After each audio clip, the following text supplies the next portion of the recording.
Hello everyone, welcome to NEET chemistry 180। আশা করছি তোমাদের প্রিপারেশন খুব ভালো চলছে কেমিস্ট্রির জন্য। আগামী 25 তারিখে তোমাদের ফার্স্ট সেমিস্টার ক্লাস 11 এর কেমিস্ট্রি এক্সাম হতে চলেছে। তো সেই জন্য আমি কিন্তু অলরেডি একটা আলাদা প্লেলিস্ট বানিয়ে দিয়েছি, যেখানে তোমরা প্রত্যেকটা চ্যাপ্টারের উপরে আলাদা আলাদা এমসিকিউ ভিডিও পেয়ে যাবে। সেই সঙ্গে তোমরা গোটা সিলেবাসের উপরে এমসিকিউ ভিডিও পেয়ে যাবে।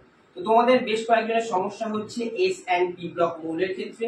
তো এস অ্যান্ড পি ব্লক মৌলের জন্য স্পেশালি আমি আজকে একটি ভিডিও নিয়ে এসেছি। এটা পার্ট 1। আমি এখান থেকে পার্ট 2 আরেকটি ভিডিও করে maximum amount of questions topic wise cover করার চেষ্টা করব। তো আজকে আমাদের ভিডিও হচ্ছে এস অ্যান্ড পি ব্লক মৌল পার্ট 1। তোমরা যারা আমার চ্যানেলে নতুন আছো অবশ্যই চ্যানেল সাবস্ক্রাইব করে নোটিফিকেশন বেল প্রেস করে দাও, কারণ শুধু ক্লাস 11 না, এরপরে ক্লাস 12 এবং আগামী দিনে তোমরা যখন নিট অথবা জেই দেবে, তোমরা এই চ্যানেলটি ফলো করলে আশা করছি নিট এবং জেই তে কেমিস্ট্রি থেকে একটি হায়ার স্কোর করতে পারবে। তো চলো ভিডিওটি শুরু করছি। দেখো ফার্স্ট কোশ্চেন কি বলেছে, বলছে এর মধ্যে কোনটিকে উত্তপ্ত করলে NO2 পাওয়া যায় না, অর্থাৎ NO2 পাবো না। এর মধ্যে কোনটিকে উত্তপ্ত করলে অপশন কি কি আছে? অপশন আছে AgNO3, KNO3, CuNO3 PbNO3। তো আমরা জানি এই দুজনকে উত্তপ্ত করলে তো আমরা অক্সাইড পাবো একটা, এবং সেই সঙ্গে আমরা নাইট্রোজেন ডাই অক্সাইড পাবো। এখানে একে উত্তপ্ত করলে আমরা সিলভার মেটাল পাবো, নাইট্রোজেন ডাই অক্সাইড পাবো এবং অক্সিজেন গ্যাস পাবো। যদি আমরা KNO3 কে উত্তপ্ত করি পটাশিয়াম নাইট্রেট, তাহলে আমরা এখানে পাবো পটাশিয়াম নাইট্রাইট এবং অক্সিজেন। ব্যালেন্স করলে এই হচ্ছে ব্যালেন্স। তাহলে এখানে দেখো পটাশিয়াম নাইট্রাইট পেলাম, NO2 কিন্তু আমরা পাইনি। তাহলে কোন অপশনটা হবে? Option B will be the correct answer. Next, নিচের কোনটির আয়নীকরণ শক্তি সর্বনিম্ন, অর্থাৎ আয়নাইজেশন এনার্জি সবথেকে মিনিমাম কোনটার হবে? চারটি ইলেকট্রনিক কনফিগারেশন দেওয়া আছে। দেখো ফার্স্টে কি আছে? 1s2 2s2 2p6। এটা কার ইলেকট্রনিক কনফিগারেশন? এটা নিয়ন। তারপর আছে 1s2 2s2 2p6 3s1, অর্থাৎ 10 আর আগে 11, এটা কার? সোডিয়াম। 1s2 2s2 2p5 9টা আছে, তাহলে এটা কার? ফ্লুরিন। 1s2 2s2 2p3 7টা আছে, এটা হচ্ছে নাইট্রোজেন। এবার সোডিয়াম কোথায় আছে? সোডিয়াম আমাদের আছে গ্রুপ 1 পিরিয়ড 3। পিরিয়ড 3 তে আছে আমাদের সোডিয়াম। আর কি কি এলিমেন্ট দিয়েছে দেখো? নাইট্রোজেন, ফ্লুরিন আর নিয়ন। নাইট্রোজেন হচ্ছে গ্রুপ 15। গ্রুপ 15 এর পিরিয়ড 2 তে হচ্ছে আমাদের নাইট্রোজেন। 17 এ হচ্ছে আমাদের ফ্লুরিন। আর গ্রুপ 18 এ হচ্ছে আমাদের নিয়ন। আমরা জানি বাদিক থেকে ডান দিকে গেলে আয়নাইজেশন এনার্জি বা আয়নীকরণ শক্তি কি হয়? বাড়ে। তাহলে সবথেকে কম কোথায় পাবো? সবথেকে কম আমরা পাবো গ্রুপ 1 এ। গ্রুপ 1 এর মেম্বার কে আছে? গ্রুপ 1 এর মেম্বার আছে সোডিয়াম। তাহলে এই হচ্ছে গ্রুপ 1 এর মেম্বার, এর আয়নীকরণ শক্তি সবথেকে কম হবে। সবথেকে বেশি কার হবে? সবথেকে বেশি হবে নোবেল গ্যাসের। যেগুলো আমাদের নোবেল গ্যাস থাকে তাদের বাইরের শেলে আমাদের কি হয়?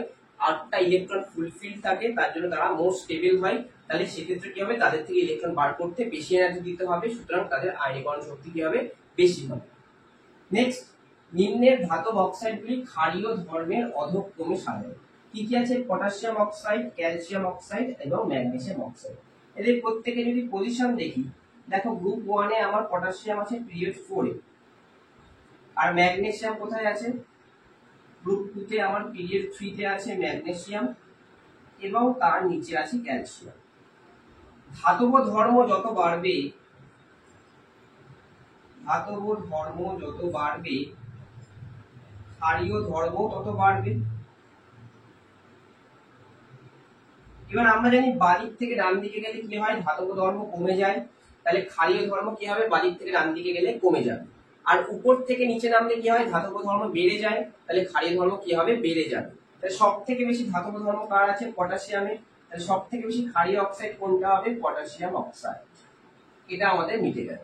এবার উপর থেকে নিচে নামলে আমাদের ধাতব ধর্ম বাড়ে, তাহলে সেক্ষেত্রে কি হবে? বেশি ধাতব কি হবে? ক্যালসিয়াম, ম্যাগনেসিয়ামের তুলনায়। তাহলে বেশি ধাতব, বেশি ক্ষারীয় অক্সাইড কি হবে? ক্যালসিয়াম অক্সাইড, এবং তারপরে আসবে আমাদের ম্যাগনেসিয়াম অক্সাইড। তাহলে এই হচ্ছে আমাদের ধাতব ধর্মের অধঃক্রমে order. Potassium oxide, calcium oxide, magnesium oxide. Option এটাই হচ্ছে আমাদের সঠিক উত্তর। নিচের কোনটি উভধর্মী অক্সাইড? দেখো উভধর্মী অক্সাইডের ইংরেজি নাম হচ্ছে অ্যাম্ফোটেরিক অক্সাইড।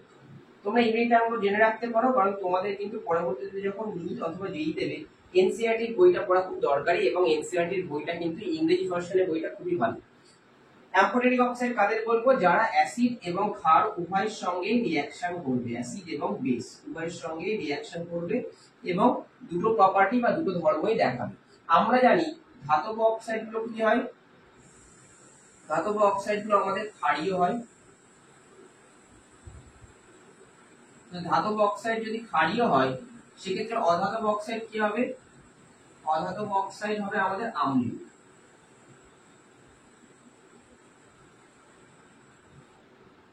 এখানে যে উদাহরণগুলো আছে দেখো, কার্বন ডাই অক্সাইড এটা কি হবে, এটা আম্লিক হবে, SiO2 আম্লিক, Ca হচ্ছে আমাদের ধাতব অক্সাইড এবং তাহলে এটা কি হবে, এটা আমাদের বেসিক বা ক্ষারীয় অক্সাইড। একমাত্র এখানে SnO2 হচ্ছে অ্যাম্ফোটেরিক অথবা উভধর্মী অক্সাইড। এই কোশ্চেনটা কিন্তু যেই মেন প্রিভিয়াস ইয়ার একটি কোশ্চেন SnO2 প্রায় দেয়, SnO এবং SnO2 দুটোই হচ্ছে অ্যাম্ফোটেরিক বা উভধর্মী অক্সাইড। আমরা এরপরে পি ব্লক থেকেও কিছু এমসিকিউ দেখে নেব। আমরা পরের বেশ কিছু কোশ্চেন দেখে নেব। দেখো কি বলেছে, CCl4 এর তুলনায় SiCl4 এর দ্রুত আদ্র বিশ্লেষণের কারণ কি? চারটে অপশন আছে। ফার্স্টে বলেছে SiCl বন্ধন CCl বন্ধনের তুলনায় দুর্বল। অপশন বি বলছে SiCl4 হাইড্রোজেন বন্ড তৈরি করতে পারে। অপশন সি SiCl4 সমযোজী। অপশন ডি Si4 অপেক্ষা অধিক কোঅর্ডিনেশন নাম্বার দেখাতে পারে। দেখো SiCl4 যদি আমরা দেখি আর CCl4 যদি দেখি, তাহলে কার্বন CCl4 এ কার্বনের বাইরে ইলেকট্রন নাম্বার কত হয়, 2s2 2p2। অর্থাৎ কার্বনে যদি দেখি একটা s অরবিটাল আছে এবং একটা p অরবিটাল আছে, যেখানে আমাদের p সাবশেল আছে, যেখানে আমাদের মোট 4টে আমাদের অরবিটাল আছে বাইরে। এখানে চাইলেও কার্বন এক্সট্রা ইলেকট্রন আনতে পারবে না, কারণ রাখার আর জায়গা নেই, 4 দুগুণে 8 ইলেকট্রনই থাকতে পারে। কিন্তু যদি সিলিকনের ক্ষেত্রে দেখি, সিলিকনের বাইরের শেলে কি আছে, 3s2 3p2। তাহলে এখানে s এর জন্য একটা 3s আর 3p তে 3টে আছে, সেই সঙ্গে একটা 3d ও আছে। সেখানে কোনো ইলেকট্রন নেই ঠিকই, কিন্তু 3d টা অবশ্যই আছে। তাহলে এই s আর p ভর্তি হয়ে যাওয়ার পরেও d তেও এক্সট্রা ইলেকট্রন নিতে পারবে। হাইড্রোলিসিস বা আমাদের আদ্র বিশ্লেষণ মানে কি, ওয়াটার, অর্থাৎ অক্সিজেনের উপরে যে লোন পেয়ার আছে সেই লোন পেয়ার এসে অ্যাটাক করবে, যেটা এইখানে পসিবল নয়, কিন্তু এইখানে পসিবল, কারণ এক্সট্রা ইলেকট্রন এখানে রেখে দিতে পারবে। তাহলে কোঅর্ডিনেশন নাম্বার 4 এর থেকে বেশি হতে পারে, কার ক্ষেত্রে, সিলিকনের ক্ষেত্রে। তাহলে option D will be the correct answer. Boron নিম্নের কোনটি তৈরি করতে পারে না? দেখো একই রকম ভাবে বোরন যদি দেখি, group 13 electronic configuration 2s2 2p1 অর্থাৎ 2s আছে এবং 2p আছে। তাহলে সর্বোচ্চ 4 অবধি দেখাতে পারে, অর্থাৎ 4 অবধিও কোঅর্ডিনেশন নাম্বার হতে পারে, 4 এর বেশিও যেতে পারে না। দেখো 4 এর বেশি কোথায় আছে, একটা এক্সাম্পলই আছে 6টা ফ্লুরিন। তাহলে 6টা ফ্লুরিন রাখার মতো জায়গা বোরনের চারিদিকে নেই, তাহলে বোরন সেটাকে পারমিট করবে না। BF6 3- বোরন কখনোই দেখাবে না। তাহলে আমরা কি পাবো না, BF6 3- পাবো না, কিন্তু AlF6 3- পেয়ে যাবো। কেন? কারণ অ্যালুমিনিয়াম ইলেকট্রনিক কনফিগারেশন কি, 3s2 3p1। এখানে কিন্তু একটা 3d প্রেজেন্ট আছে, তাহলে 3d তে ও এক্সট্রা ইলেকট্রন রাখার মতো জায়গা আছে। লুইস অ্যাসিড কোনগুলো? দেখো লুইস অ্যাসিড কাদের বলে, লুইস অ্যাসিড তাদের বলে যারা ইলেকট্রন গ্রহণ বা অ্যাকসেপ্ট করে, ইলেকট্রন গ্রহণ করতে পারে। ইলেকট্রন গ্রহণ কারা করবে, যাদের ইলেকট্রন ঘাটতি আছে। ইলেকট্রন ঘাটতি কাদের থাকবে, আইদার ক্যাটায়ন হতে হবে, যাদের মধ্যে প্লাস চার্জ থাকবে, অথবা যাদের বাইরের শেলে 8টা হয়নি। এবার এখানে দেখো PH3 মানে কি, ফসফরাস। এই আমাদের 3টে হাইড্রোজেন এবং ফসফরাসের বাইরে কি আছে, একটা লোন পেয়ার আছে। দেখো 8টা হয়ে গেছে, তাহলে এটা কোনোভাবেই লুইস অ্যাসিড হবে না। সিমিলারলি এখানেও PH3 আছে, এটাও লুইস অ্যাসিড হবে না। নেক্সট BCl3 আর AlCl3। BCl3 স্ট্রাকচার কেমন, এরকম দেখো, কটা বন্ড হয়েছে, 3টে, তাহলে এখানে 6টা ইলেকট্রন আছে। AlCl3 একই রকম, কটা বন্ড হয়েছে, 3টে, তাহলে এখানেও 6টা ইলেকট্রন আছে। তাহলে এখানে আমার ইলেকট্রন আসতে পারে, এখানেও ইলেকট্রন আসতে পারে, তাহলে এই দুটো কি হয়ে যাবে আমাদের লুইস অ্যাসিড। তাহলে BCl3 এবং AlCl3 হচ্ছে Lewis acid, option B correct.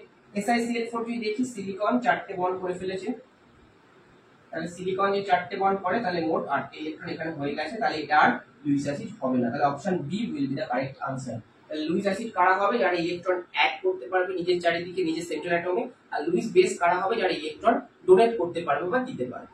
তো এই হচ্ছে আমাদের এস অ্যান্ড পি ব্লকের পার্ট 1 ভিডিও। আশা করছি তোমাদের অনেকটা উপকার হয়েছে এই ভিডিও দেখার পরে। যদি ভিডিওটি ভালো লাগে অবশ্যই ভিডিওটি লাইক করো, বন্ধুদের সঙ্গে শেয়ার করো এবং চ্যানেলটি সাবস্ক্রাইব করে নোটিফিকেশন বেলটি প্রেস করে দাও। আমি আবার ভিডিও নিয়ে আসবো এস অ্যান্ড পি ব্লক থেকে এবং সেই সঙ্গে তোমাদের গোটা সিলেবাসের উপরে এমসিকিউ সিরিজ নিয়ে আসবো। নমস্কার।